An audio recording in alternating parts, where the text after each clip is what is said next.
if the person doesn't like you, likely in the first 30 to 45 seconds, the interviewer is going to make a decision on you. So you, of course, you interview people. I know you said you've done quite a few today. Yes. What are just a few things that you look for, or a few things that make a good interviewee from the interviewer's point of view? Be real. We talked about this. Be real. The days are gone of let's Google what a good interview looks like. Do this, do that, do the other, sit up straight. Be you. If the person doesn't like you, likely in the first 30 to 45 seconds, the interviewer is going to make a decision on you. Unless you somehow miraculously win it back, it's over. And that's a scary thought because you've prepped this presentation, you've thought about what outfit you're wearing, you've got here on time, your hair's great.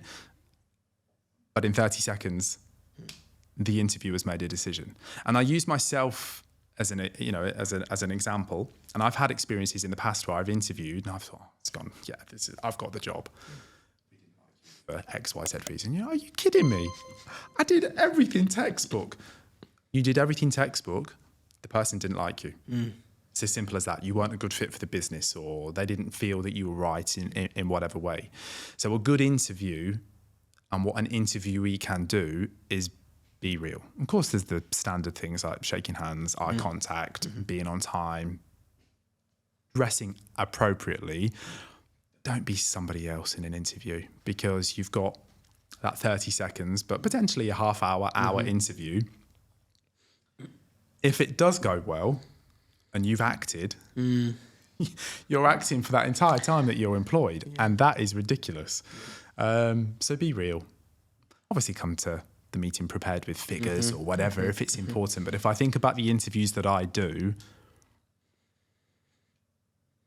there's got to be a connection. People buy from people that they like and that they trust. Facts. Whether you're selling a car, a house, a book, whatever, you've walked into places, I'm sure, the service has been frosty and you thought, nah, I'm not doing this. I'll go somewhere else. If I feel that the interviewee and I are getting on like a house on fire and there's a connection and we're both making each other feel at ease, there's that, it's a back and forth. Our clients will like it too. Whereas if it's trying to get blood out of a stone or one-word answers or the person's looking away or they're on their phone. I mean, I've had all sorts of things in the past, but and 9 times out of 10, you're making a decision on that interview. You might not necessarily be telling the candidate, but you've made a decision on that interview as to whether or not you think they're suitable for the job. And make no mistake, the interviewee has made a decision on the interviewer just as much. Yeah, it's human nature. You're interviewing each other, right? Yeah. And I think sometimes that's what gets forgotten in recruitment.